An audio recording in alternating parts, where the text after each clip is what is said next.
Terpaksa bikin video lagi tentang IPO UP karena kemarin sudah yang nonton 4.000 lebih, tapi malah di take down gara-gara saya bikinnya di mobil, padahal mobilnya itu nggak bergerak loh. Oke, balik lagi ya ke UP. Jadi UP ini brokernya atau underwriternya yaitu Mandiri Sekuritas dan C3 CINB Sekuritas. Nah, mereka ini yang membawa juga sebelumnya yaitu Mr. DIY untuk IPO di bursa kita. Sebagaimana teman-teman ketahui, Mr. DIY ini adalah juga perusahaan dari Malaysia yang kemudian di IPO-kan di Indonesia, mendapatkan duit orang Indonesia dan dikirimkan ke Malaysia lagi. Jadi mereka itu sudah bikin tokonya di Indonesia, minta didanai oleh orang Indonesia, dan akhirnya juga dibawa lagi keuntungannya ke perusahaannya di Malaysia. Nah, agaknya pola yang sama juga dilakukan lagi oleh Mandiri Sekuritas dan C3 Sekuritas ini dengan membawa investor Hong Kong namanya Affinity Fund Partner untuk kemudian membeli perusahaan permen UP. Namun sebelum dibeli, di IPO-kan terlebih dahulu. Pemilik lamanya entah dipaksa atau sukarela, ya kita nggak tahu motifnya, tapi yang jelas di prospektus disebutkan nanti setelah IPO dia akan menyerahkan seluruh perusahaannya kepada entitas baru, pemegang saham baru, pengendali baru, yaitu Affinity Fund Partner yang pusatnya di Hong Kong, yang katanya juga punya bisnis permen di Cayman Island.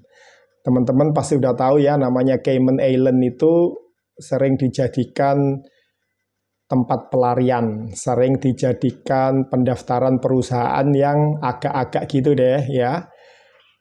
Kita semua bisa buka perusahaan cangkang di Cayman Island itu. Nah, kemudian 10%-nya itu dicoba untuk di IPO-kan ya, supaya teman-teman bisa invest atau dalam rangka mencari pendanaan dari orang Indonesia. Padahal jelas ini perusahaan dari Hong Kong ya, Affinity Partner ini. Ya, jadi 90% dimiliki oleh Affinity Partner dan 10% nanti dimiliki masyarakat Indonesia. Nah, dari situ Anda bisa menilai apakah Anda mau berpartisipasi untuk menggolkan perusahaan Hong Kong untuk IPO di bursa, dan juga Anda rela, apakah Anda rela dana Anda dipakai untuk di perusahaan Hong Kong. Ya, meskipun ya memang pekerjaannya juga orang Indonesia juga sih. Nah, kemudian tidak ada yang cukup menarik dari UP ini.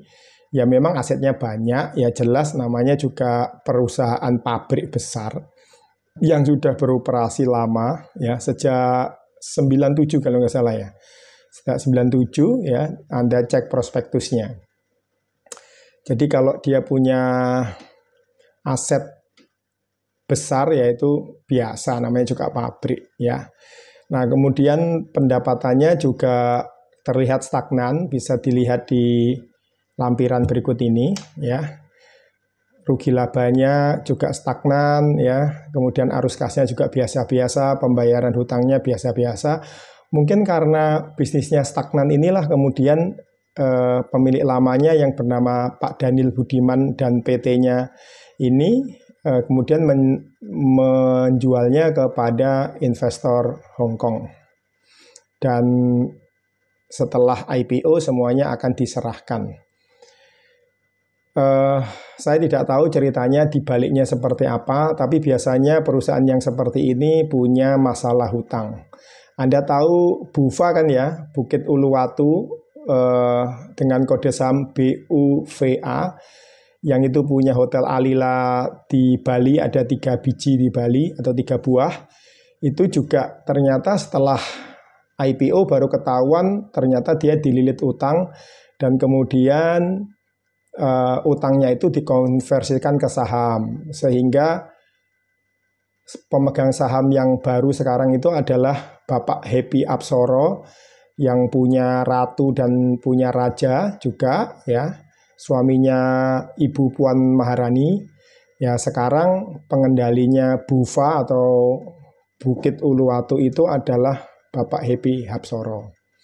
Nah berarti apa? Sebelumnya mungkin Buva ini punya utang sama Bapak Happy Hapsoro ini